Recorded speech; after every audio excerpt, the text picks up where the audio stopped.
All right. So now for this one, I got to get t by itself. All right.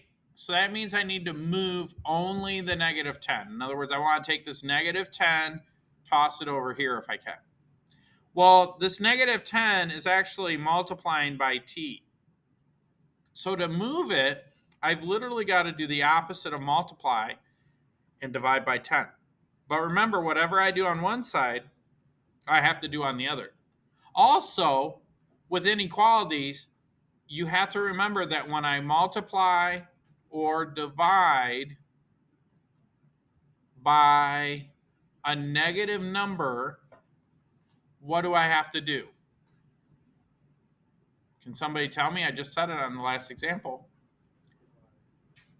No. Whenever I multiply or divide by a negative number, I'll give you a clue. Watch what I do.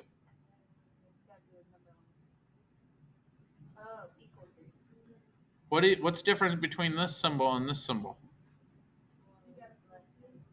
I have to switch the inequality symbol.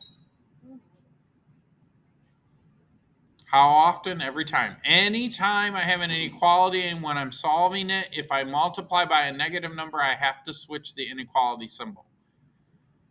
If it's greater than, then I switch it to less than. If it's less than, I switch. I just always got to switch it. So now I just do the math like normal. Negative 10 divided by negative 10 is 1. 1 times t is just t. Now, when it comes to this particular answer, notice that it's 34 divided by negative 10. I can actually plug that in a calculator. So if I just take my calculator and I say 34 and divide that by 10, I'll get a decimal, and that's okay. That's what the book wants us to do sometimes. Oh, that's right. It's divided by negative 10, right? So I'm going to say 34 divided by negative 10. See how I did that? You guys go ahead. If you have a calculator in front of you, go ahead and plug it in so you make sure you get the right answer. But yeah, it's negative 3.4, right? So over here, I'm going to say negative 3.4. I would have caught that, I promise. Negative 3.4. So that's my answer. Now, what do I do to show somebody all the possible solutions? I'm going to draw a number line. What letter do I attach to the number line? T. Zero's here. I'm going to say negative 3.4 lives somewhere over here, right? The negative side of the number line. Now, at 3.4, do I have an open or closed circle? A closed circle. That's very good. How come? Yeah. Because I have the equal, oops.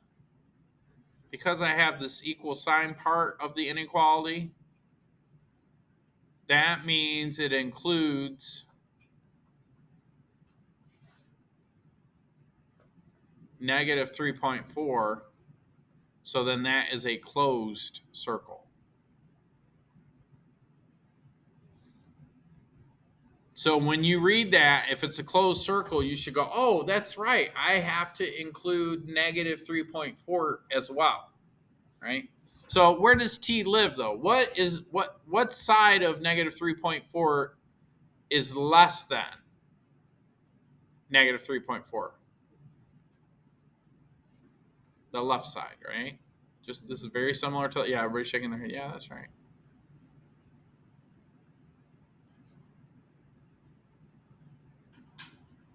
And that's basically it. Any questions on that one?